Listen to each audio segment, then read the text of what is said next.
Okay, continuing our Fort King series. So I'm going to have to do without the virtual background because I'm doing this around noontime and the sun shining in the window tends to kill the virtual background that I put up.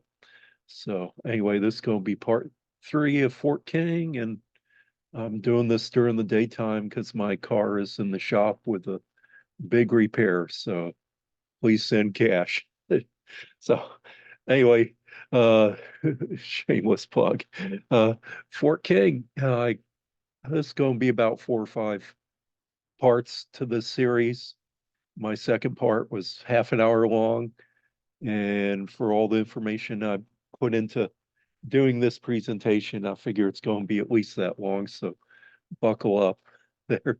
Now the Fort King, right now they're having archaeological schools or archaeological studies. So if you want actually literally dig into Fort King, just check in the description down below. I'll have links so that you can contact Gulf Archaeology Research Institute out of Crystal River. They're doing the archaeology work at Fort King, and it's happening from now until October. They're doing either week-long courses or weekend courses. And if I was retired, I'd probably go up and take them up on it.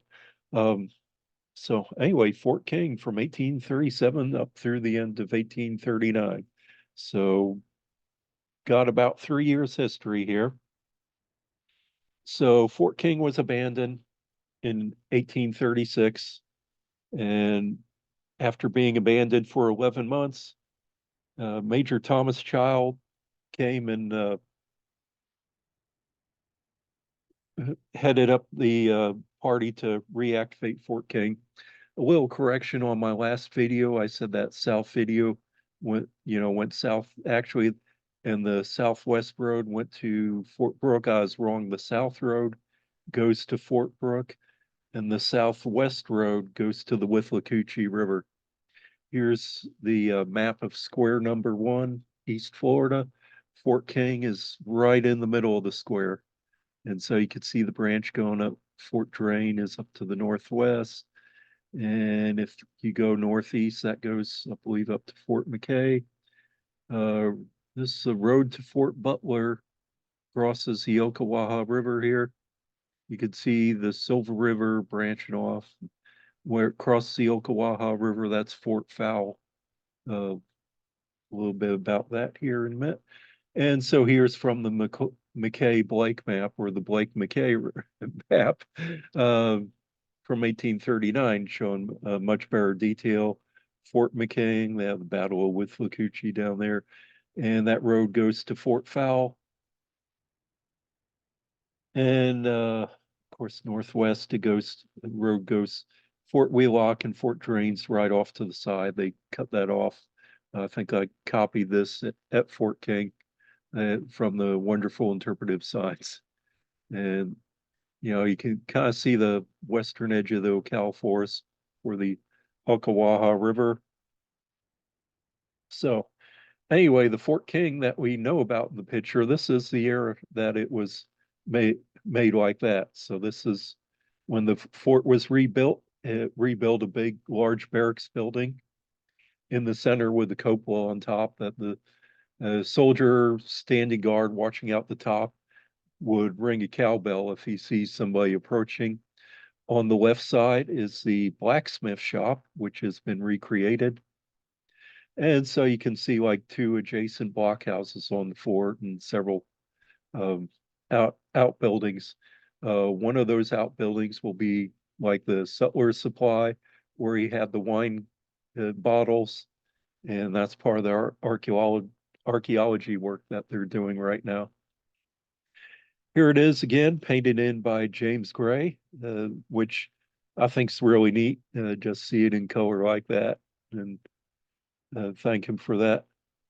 So anyway, Fort King, the local people, they've always known that was the site of it. There's a historical marker here that was along Fort King Street in Ocala, named after Fort King, of course. And the historical marker, it's further inside the park now. This a few years ago when it was alongside the road. The fort has been rebuilt now, or at least the walls and the blockhouse. Kind of see the edge of the blockhouse at the right, and this like the front gate. And so anyway, it's on its way. All we need is that center barracks building with the cupola on top, and that'll be pretty cool. And here's the reconstructed blockhouse, I think just done this past year. Uh, pretty much also mirrors what's in that sketch. It looks like to get to the second floor, there's like a ladder on the left-hand side, which is pretty odd. Anyway, it's really cool. Glad they reconstructed this. And back to Major Thomas Childs, and this is him. So after 11 months, the fort was reactivated. Major Thomas Childs commanded the post with 6 officers and a surgeon. Is reoccupied April 28th, 1837, which is interesting. To 3 years to the day later, on April 28th, 1840, there will be a major battle nearby, but I'll talk about that later. Major Thomas Child with 6 other officers, a surgeon, 5 companies of the 3rd and 4th Artillery, with 136 men at the fort. Also at the post is 1 company of Georgia Volunteers and Indian Marines, and that's what shows up on the post return. Here, I think this is the April 1837. The Indian Marines of the Creek regiments. Orders have been issued prohibiting civilians from entering this parts of Florida. Now on the post returns, it says Indians and numbers, about 21. Cooper, that's Major Cooper, the Georgia militia, number looks like about 30. If I'm reading that right, aggregate, add about 10 or 12 more to the number. So Major Cooper and the Georgia militia, we know that what happened to them at Fort Cooper. That was, I think that was actually the year before, but what they mean by Indian Marines is the Creek Indian Regiment, and the officers that they put in charge were regulars, and they were actually Marines. They weren't U.S. Army. Um, there was, I think, a Captain Ross who was killed, wounded at the Battle of Wahoo Swamp. Um, and there was a Captain, I think, W.W. Smith or W.W. Brown. Anyway, I, I should have put that in front of me, but that's why they're called Marines, because they have Marine officers over them. And so on the officers at the post, it, of course, has the usual suspects. And I have it right here. Maybe that'll show me more. I could see Thomas Childs on the upper left and commanding the post, and that would be the backside of the post returns of which officers are there. So next month, and very soon after the post was reestablished, getting a little ahead, number of troops increased to 187 with the arrival of a detachment of the 4th Artillery. Georgia Mounted Volunteers, Major Cooper has left for Black Creek, probably to head back home. And the Creek Indian Regiment sent most of the warriors to Fort Mellon, with 22 remaining at Fort King. Fort Mellon, they're meeting up with Osceola and the Seminole chiefs surrendering at Fort Mellon there after the Fort Dade capitulation. In June, nothing much to report. 181 soldiers. Major Childs is reported sick. And next month, he's still on the sick list. In August 1837, Captain P.H. Galt, G-A-L-T, 4th Artillery, assumes command of the post, and Major Child departs, probably heads up to St. Augustine. 5 other officers and a surgeon are present. 2 companies are added. Company A, 2nd Dragoons, commanded by Captain Townshend Dade, uh, distant cousin of Major Day of and also Company C, First Artillery. 185 men are at the post, and that is August 1837. Not much more. I guess one of the companies leaves, probably the Dragoons, in September 1837. Nothing much to say there. In October and November 1837, most of the companies at the fort depart for Fort Micanopy, except for Company C, 4th Artillery, and one company of East Florida Volunteers. So, pretty neat that they're marked on the post returns too. It says 81 men present at the fort, and the sick have departed of the departed companies are left here at the fort because the fort has a hospital here. December 1837, 124 men left at the post due to the East Volunteers departing. Starting 1838, January, Captain Galt, commanding 5 officers and a surgeon, Company C, 4th Artillery, and a company of Alabama volunteers with 113 men at the post, 5 men at the hospital. Captain Galt continues there the next month with the Alabama volunteers. There in March 1838, there's only one company at the post and 50 men, so a full company. That one company of the 4th Artillery, the Alabama volunteers, have mustered out of service. There's one deserter, 5 men in the hospital, and they're issuing rations to the Seminole Indians right here that have agreed to go down to Tampa. So usually when the Army would negotiate with the Seminoles would insist that it be held at Fort King, close to them, and that would always cause problems, logistical problems for the Army bringing the supply 100 miles up from Tampa Bay. It kind of asked the Seminoles to meet them down at Tampa Bay, or of course they can keep them in the camp. And instead, the Seminoles want to meet up here because if they have to leave in a hurry, they have the Withlacoochee, Cove of the Withlacoochee, the Wahoo Swamp, and other places to hide out at. So in April 1838, 49 men at the post. In the orders, troops are ordered to Cherokee country.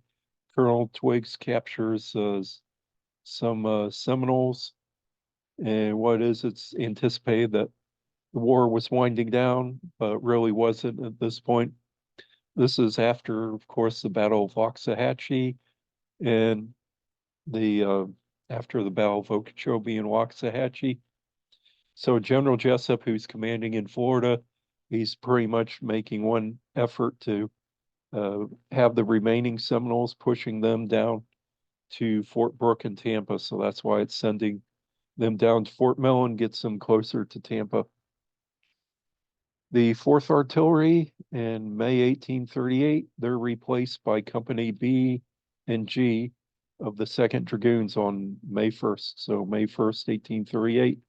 Commanding the Dragoons is Captain William Tompkins, commanding. And as far as I'm concerned, he's Captain Tompkins is a kind of a scam artist because a lot of the things that he said turned up not to be true. Captain Tompkins claimed that he was a cousin of Governor Daniel Tompkins of New York, who was also vice president. It turns out that wasn't true. Captain Tompkins claimed that he went to West Point, and I see no record that he went to West Point. Tompkins claimed that he was in the War of 1812.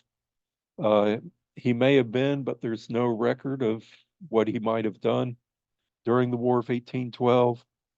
And he kind of talked himself into a commission in the Dragoons, stayed in Florida not too long, but ended up commanding Fort King here for a few months. With him commanding at Fort King is Captain William Fulton, and this is a portrait of him at Fort McAllister near Tampa, which is an earthen fort, Civil War, mainly Civil War earthenworks. and he was kind of the area commander for the Confederate forces during the Civil War. I don't know, that looks kind of like his Union uniform. So anyway, that's a neat picture of him.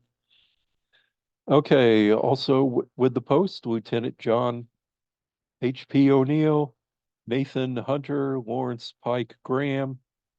Yes, another Lieutenant Graham, also not related to the former William Graham and John Graham, who were at the post the 2 years earlier.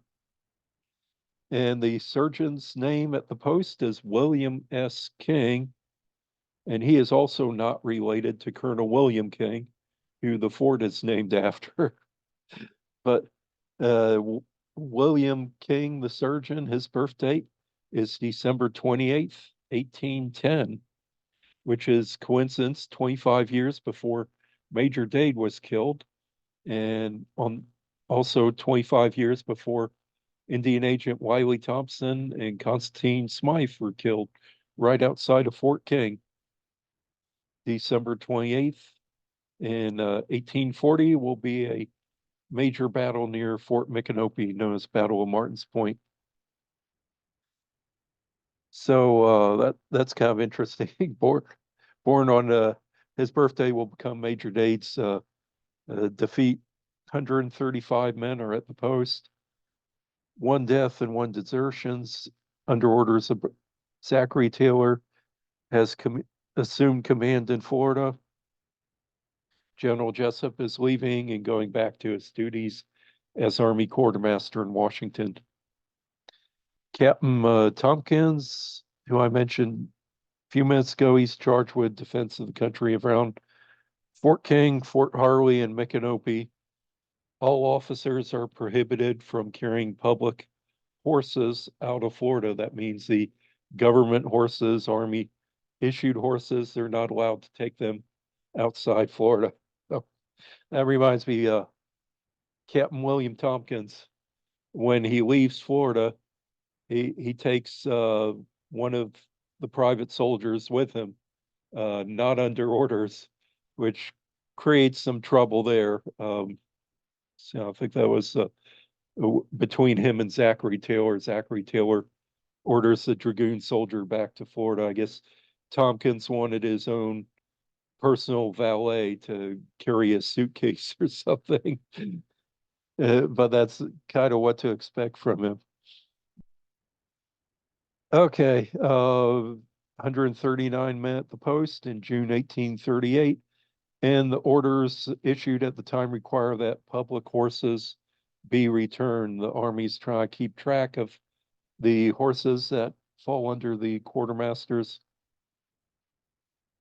July 1838, 103 men present and one death recorded. So that's about 2 companies left at the post.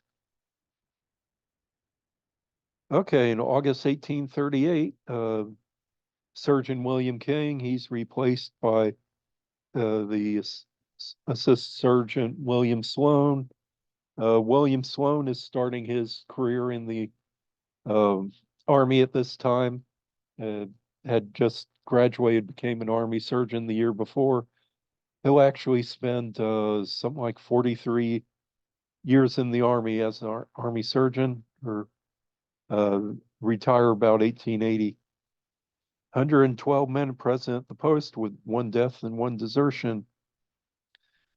September 1838, the 2nd Dragoons come to the post. Major Thomas Fauntleroy assumes command at the post.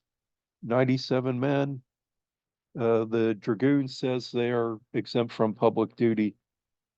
So it means they get to ride around and be Dragoons and not be doing the ground pounding work of repairing buildings or digging ditches at the fort. Okay, October 1838, Company B, 1st Infantry arrives, increasing the number of the men at the post to 142. The men of the garrison depart and are replaced by Company G, 4th Artillery, under Captain John Monroe in November 1838. Captain John Monroe, I think he's a close relative to President James Monroe.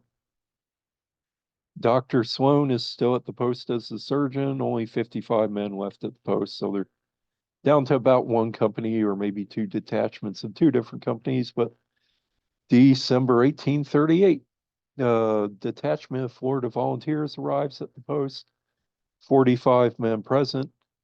And Fort Fowle is established as a dependency of Fort King on the crossing of the Ocklawaha River. That means the post returns of there's not going to be post returns of Fort Fowle.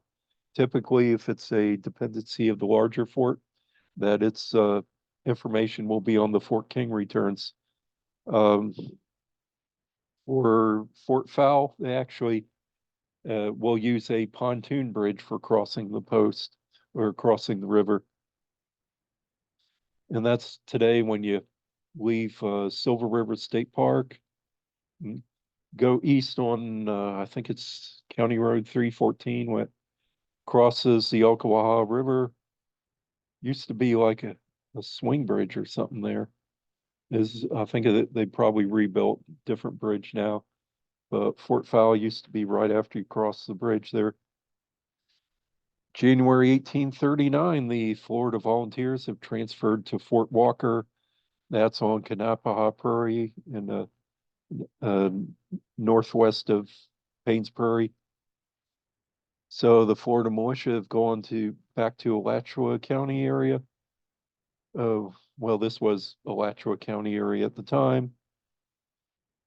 With only one Company G 4th Artillery left at the post under Captain John Monroe, detachments have gone to Fort McKay and Fort Fowle. 26 men at the post and one has died. So just a small detachment. Fort McKay is now Fort McCoy in the middle of the Ocala Forest. Both dependencies on Fort King here.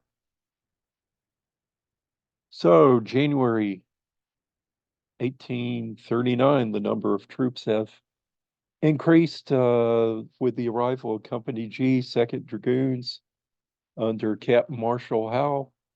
Company E, 2nd Infantry under Captain Charles Kingsbury. Marshall Howe, he will be court-martialed, which I mentioned previous. Captain Kingsbury, he will die in Florida the next year. Florida volunteers arrive, bringing the number at the post up to 151. Surgeon Byrne is the doctor. One has died. So it starts getting a little more interesting. In March of 1839, let me get a sip here. Most of the troops depart in March of 39, remaining Company G, 4th Artillery, detachment of Company F, 2nd Dragoons, Captain Monroe and Surgeon Byrne remain, or Brian, B-R-Y. Yeah, I'm sorry, B-R. Let me start over. Surgeon Byrne, B-R. Got a mail block. B-Y-R-N-E. Sorry about that. Can't read my own writing. 50 men are at the post. The Alabama volunteers that were briefly here have gone to Fort Mitchell to be mustered out. There's 50 men left at the post. Company C, 4th Artillery, one desertion. Orders include rations provided to the Seminole Indians, and the sale of whiskey at Army posts is prohibited. That was a problem down in Tampa, especially. April 1839, we have 7th Infantry arrive from Oklahoma, came in from Fort Gibson. Commanding is Colonel William Whistler. Both of these pictures are him. He spent far too much time in the Army. Of course, as you see from the first portrait, that's probably from the 1830s. He was actually uncle of the famous painter John McNeill Whistler, who did the painting Whistler's Mother. William Whistler and painting from the 1830s, commanding the 7th Infantry in Florida. The commander of the 7th Infantry, Matthew Arbuckle, will remain out west. Arbuckle will not come to Florida during the war, although it was talked about, just never happened. And then we have the portrait of William Whistler when he retired about 1860 at age 80. They're the officers did not retire. They just stayed in the Army pretty much until they passed away or were physically not able to do the work and retired by the Army, forced into retirement. Colonel Whistler assumes command of the post with Company E, 7th Infantry, with 47 men. Sergeant Byrne being the only officer who remains from the previous garrison. Several soldiers are on detached escort service, escorting wagons from Fort Brooke, escorting Indians to Fort Brooke or in the regimental band. With Whistler is this guy, Captain, or I guess lieutenant at this point. This is Richard Gatlin, the 7th Infantry. He is brother of Dr. John Gatlin, who was killed with Major Dade. Richard Gatlin will, interesting history here. He will be out west, stationed out west later on, and he'll come into Fort Smith, Arkansas to kind of take care of some family business at the start of the Civil War in 1861. And he'll just kind of happen to be there when the Arkansas troops take over Fort Smith, Arkansas, and he'll be captured by the Confederates with the Army quartermaster at Fort Smith, who was left behind when the Dragoons took off, and that would be Alexander Montgomery. So these two officers, they were prisoner of the Confederates or the Arkansas troops. And, they said, give them a choice that you can either join us or be our prisoner. And so Richard Gatlin says, hey, that sounds kind of neat. I'll join the Confederacy. So he resigns his commission and becomes a Confederate officer. Alexander Montgomery, though, his decision is different. He decides not to resign from the Army. And so he is prisoner, but he is paroled and sent home, and I guess goes to Washington after that post. But kind of interesting, two different officers about the same age, kind of served together in the 7th Infantry. One went for the Confederacy and one went for the Union. Post returns. This is April. Post returns. There's also a separate return filled out for the Dragoons under Lieutenant Darling and Captain Beale, who are encamped near Fort King with 123 troops, a large contingent of dragoon, and the garrison's actually being strengthened due to the commanding general of the Army, Alexander Macomb, is coming here to Fort King and will arrive in May to negotiate with the Indians. Nothing of this is mentioned in the post returns, interesting enough. The dragoons are on duty, no doubt, to escort the general and impress upon the Indians the military might of the U.S. Army. Here's the April post returns. You see William Whistler, assistant adjutant. Okay, Richard Gatlin's the adjutant. The surgeon and the other officers. Interesting enough, on absent, they have Matthew Arbuckle, which he never actually does come to Florida. And special duty, it's like, anyway, here's the Dragoons, the 2nd Dragoons at the post. Present and absent. Present for duty, 106. Absent, some on special duty. Present and absent altogether. Total is 143. Aggregates 149. Here's the officers with 2nd Dragoon. We got Lieutenant Darling, Captain Lloyd Beale. Okay, I thought I might have said Ben. Okay, Lloyd Beale is on recruiting duty. So on recruiting service, he's not there at the moment. And Captain Winder is on sick or special duty. This is Alexander Macomb, who is commanding general of the army. This is kind of one of his last major things, and he's creating a huge encampment around Fort King.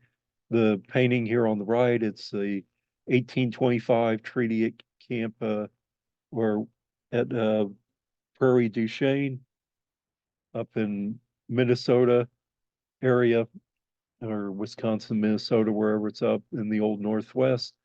This is probably similar to what it looked like at Fort King there with the kind of the fort in the background in the encampment. They actually built a large council house for the meeting, and that's kind of one of the things they've been looking at with the archaeology work at Fort King. So that's pretty cool. Macomb, the war's been going on long enough, and everybody's kind of worn out. And Alexander Macomb, he tells the Seminoles who refuse at this point to remove, said, "Okay, if you wait in Southwest Florida, we'll just kind of leave you alone at this point." So, the agreement actually lasts for a couple months until an attack down at Cape Coral, the attack on Harney's Dragoons by Billy Bowlegs and some of the Miccosukees who did not participate in Alexander Macomb's talk. Interesting enough, as only two main chiefs show up. Halleck Tustenuggee represents the Miccosukees for Sam Jones, and I believe the other chief was Kusa Tustenuggee. So really didn't have much representation anyway. Uh, General Macomb, he will be commanding general of the army until 1841. He'll get sick and then drop dead, and Winfield Scott will become commanding general of the army. This post returns for May. Don't even mention that they're having this big meeting with the Seminoles here at the post. The number of the men at the post, it's listed as 95, both infantry and dragoons at the end of May, after the talks are over and everybody's gone home, or at least left. Detachment of soldiers from the previous month has gone or to nearby other posts. The do I have here's the officers, of course, Colonel Whistler and Richard Gatlin are still there. So through the beginning of the summer in July, the garrison remains as Company E, 7th Infantry, Detachment of Company F, 2nd Dragoons. Colonel Whistler commands the post, but down to 59 men at that point. In summertime, only 55 men at the post. A large number of sick are reported. In September 1839, Lieutenant Colonel Whistler departs to visit the other posts of the district that the 7th Infantry is over, mainly around what's today Alachua in Marion County. Dragoons also depart, leaving only 46 men at the post in September. In October, First Lieutenant Richard Gatlin assumes command of the post with Company E, 7th Infantry again, Company F's 2nd Dragoons, 67 men at the post. They'll add 8 more in November, become 75. And in December 1839, 7th Infantry will have its headquarters transferred to Fort Micanopy. They did have their headquarters here at Fort King, but the headquarters are wherever the commanding officer is. So they go to Fort Micanopy, 30 miles away. First Lieutenant Gatlin departs also for Micanopy, and Second Lieutenant T.B. Gannett assumes command of the post with 53 men, and that closes out 1839. Kind of a major year for the post there. Now, the Next year in 1840, I'll have to do a separate video for that. A major battle happens near Fort King, involving the 7th Infantry and involving Captain Gabriel Rains. So I've actually written a lot about that in my book, and I want to save that for the next session. So hopefully you enjoyed here, even though my stumbling through some of the names, and I'll see you next time.